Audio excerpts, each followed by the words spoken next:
मुखिया पावरफुल है या आपके गांव का पैसा आपके बिना ही डिसाइड हो जाता है और आपको पता ही नहीं चलता। जी हाँ दोस्तों, आज सच जानकर आप हैरान रह जाएंगे। कभी सोचा है रोड सड़क अधूरी क्यों रह जाती है? पानी की समस्या क्यों सॉल्व नहीं होती?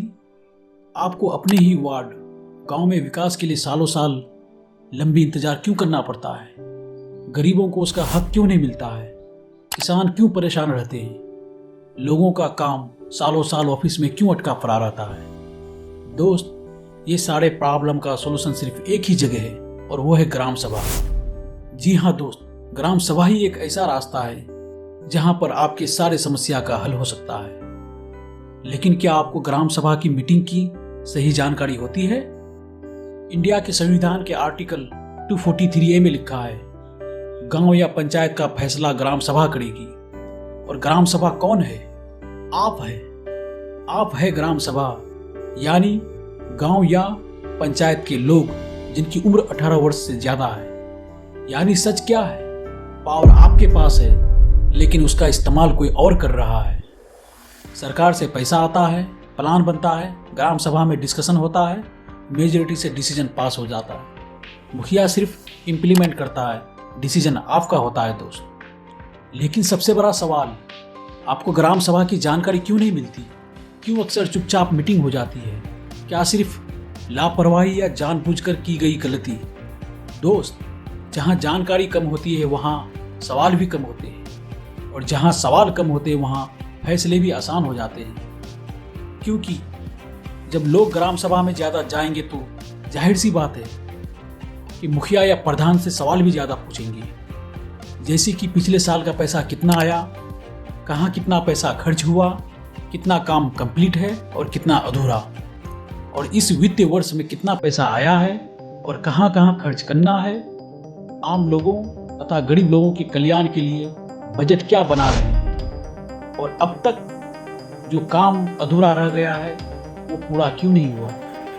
दोस्त, उस ग्राम सभा में एक निगरानी कमेटी बनती है जो मुखिया या प्रधान के टोटल काम पर नजर रखती है कि कहाँ काम सही हो रहा है या कहीं गलत। और ये कमेटी उसी ग्राम सभा में से ही चुना जाता है। इसमें मुखिया या सरपंच का कोई रोल नहीं होता, यानी वहाँ पर बैठे लोगों को मुखिया या प्रधान नहीं चुन सकते हैं। उस ग्राम सभा में SC ST से 2, जनरल कैटेगरी से 2 और महिला से 1 को चुना जाता है। कम से कम 5 सदस्य, और यही 5 सदस्य या निगरानी कमेटी साल भर मुखिया के सारे काम की गतिविधियों पर नजर रखती है। तो दोस्त, सरकार ने जब इतना बड़ा पाव आपके हाथ में दे दिया है तो फिर आपसे गलती कहाँ हो जाती है? क्यों हम अपने राइट का इस्तेमाल सही से कर नहीं पाते?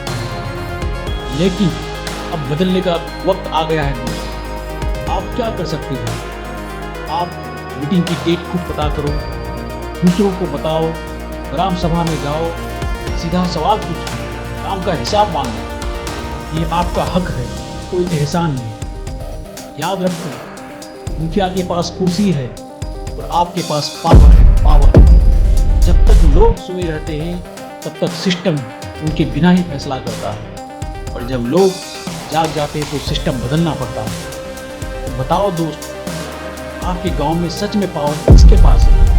दोस्त, अब जाते जाते आपको आपके हक के लिए मेरी तरफ से आपको एक महत्वपूर्ण सलाह, अगर इस पूरे 5 वर्ष में मुखिया या प्रधान की तरफ से आपको ग्राम सभा के बारे जानकारी नहीं दी गई है, या कोई ग्राम सभा के बारे नोटिस नहीं चिपकाई गई है, या गांव में डुगडुगी बजाकर लोगों को मीटिंग की जानकारी नहीं दी गई है, तो अब मुखिया बदलने का वक्त आ गया है।